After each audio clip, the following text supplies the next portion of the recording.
அஸ்ஸலாமு அலைக்கும் வரஹ்மத்துல்லாஹி வபரகாத்துஹு.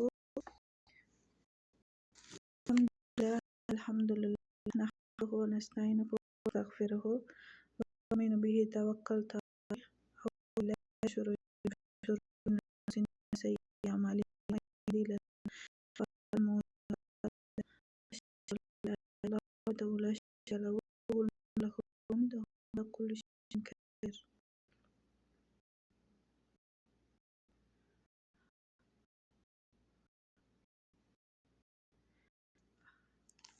அல்ஹம்துலில்லாஹ். அத்தியாயம் 17. பனி இஸ்ராயீலின் மக்கள். வசனங்கள் 111. மக்கிரூஹுகள் 12. அளவற்ற அருளாளன் நிகரற்ற அன்புடையவனுமாகிய அல்லாஹ்வின் திருநாமத்தால் ஓதுகிறேன். தன் அடியாரை காபாவாகிய சிறப்பு பெற்ற பள்ளியிலிருந்து பைத்துல் முகத்தஸிலுள்ள மஸ்ஜிதுல் அக்ஸாவிற்கு இரவில் ஒரு பகுதியில் பயணம் செய்வித்தானே, அத்தகையவன் மிகப் பரிசுத்தமானவன். மஸ்ஜிதுல் அக்ஸாவாகிய அது எத்தகையதென்றால், நாம் அதனைச் சுற்றியுள்ள பகுதிகளை அபிவிருத்தி அடையச் செய்திருக்கின்றோம். நம்முடைய அத்தாட்சிகளை அவர்களுக்குக் காண்பிப்பதற்காகவே அழைத்துச் சென்றோம். நிச்சயமாக உமது இரட்சகனாகிய அவனே செவியேற்கின்றவன், பார்க்கின்றவன். மேலும் மூசாவிற்கு வேதத்தை நாம் கொடுத்தோம். அதனை இஸ்ராயேல் மக்களுக்கு வழிகாட்டியாகவும் ஆக்கி, நீங்கள் என்னைத் தவிர மற்ற எவரையும் உங்கள் செயல்களுக்குப் பொறுப்பாளர்களாக எடுத்துக் கொள்ள வேண்டாம் என்று கட்டளையிட்டோம். நபி நூஹுடன் கப்பலில் நாம் ஏற்றிக் காப்பாற்றிக் கொண்டவர்களின் சந்ததிகளே, நிச்சயமாக அவர்கள் அதற்கு மிக்க நன்றி செலுத்தும் அடியாராகவே இருந்தார். இஸ்ராயேலின் மக்களுக்கு, நிச்சயமாக நீங்கள் இரு தடவை பூமியில் குழப்பம் செய்வீர்கள் என்றும், நிச்சயமாக நீங்கள் அகம்பாவத்துடன் அக்கிரமங்கள் செய்து பெரும் உயர்வாக உயர்வீர்கள் என்றும் உங்களுக்களிக்கப்பட்ட வேதத்தில் நாம் முடிவு செய்தோம். எனவே இவ்விரண்டில் முதல் வாக்குறுதி வந்த சமயத்தில் நம் அடியார்களில் பெரும் பலசாலிகளாகிய மனிதர்களை உங்களுக்கு எதிராக உங்கள் மீது ஏவி அனுப்பினோம். அவர்கள் பைத்துல் முகத்தஸிலுள்ள உங்கள் வீடுகளுக்குள் கூடுருவிச் சென்று விட்டார்கள். அது நிறைவேற்றப்பட்ட வாக்காகவும் இருந்தது. பின்னர் அவர்கள் மீது நீங்கள் வெற்றி கொள்ளும் வாய்ப்பை உங்கள் வகையில் திருப்பினோம்.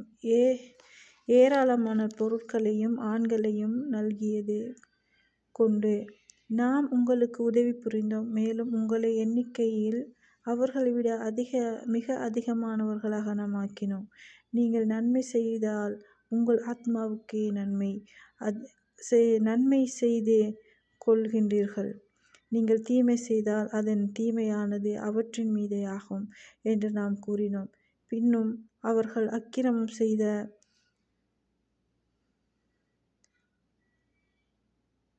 அக்கிரம செய்தலைப்பட்டனர். ஆகவே இரண்டாவது தவணை வந்த சமயத்தில் உங்களுடைய முகங்களை அவர்கள்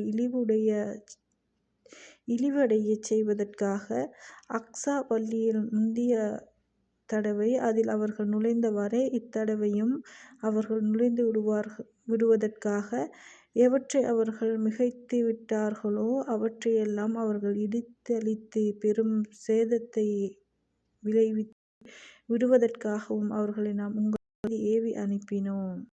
அஸ்ஸலாமு அலைக்கும் வரஹ்மத்துல்லாஹி வபரகாத்துஹு.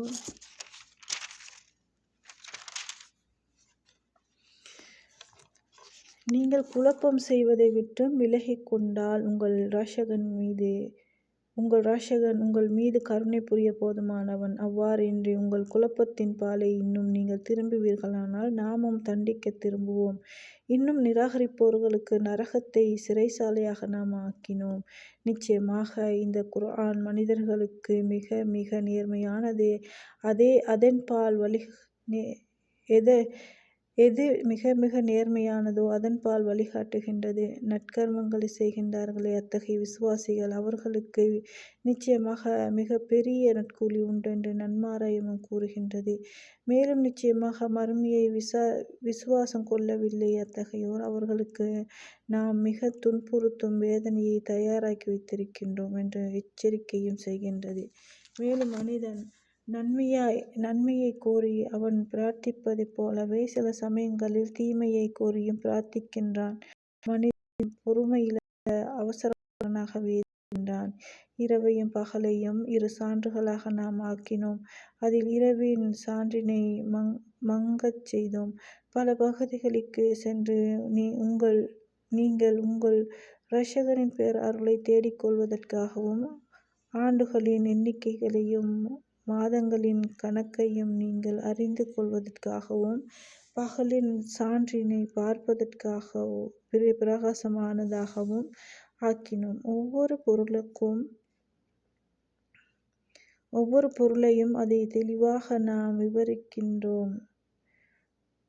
மேலும் ஒவ்வொரு மனிதனும் செயலைப்பற்றி தினசரி குறிப்பை அவனுடைய கழுத்தில் அவனுக்கு நாம் மாட்டியிருக்கின்றோம். மறுமை நாளில் அவனுக்காக ஒரு புத்தகத்தையும் வெளிப்படுத்துவோம். அவன் அதனை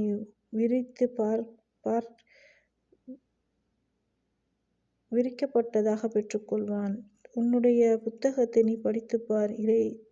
இன்றைய தினம் உனக்கு எதிராக நீ கணக்கு பார்ப்பவனாக இருக்க போதும் என்று அவனிடம் கூறப்படும். எவர் நேர்வழியில் செல்கின்றாரோ அவர் நேர்வழியில் செல்வதெல்லாம் தனது நன்மைக்காகவே தான். எவர் வழிகேட்டில் செல்கின்றாரோ அவர் வழிகெடுவதெல்லாம் தனக்கே தீங்கிழைத்துக் கொள்வதுதான் இன்னும் பாவச் சுமையை சுமக்கக்கூடிய ஒரு ஆத்மாவானது ஒருவரின் பாவச் சுமையை சுமக்காது. மேலும் நம்முடைய தூதரை அனுப்பாத வரையில் நாம் எவரையும் வேதனை செய்பவர்களாக இல்லை.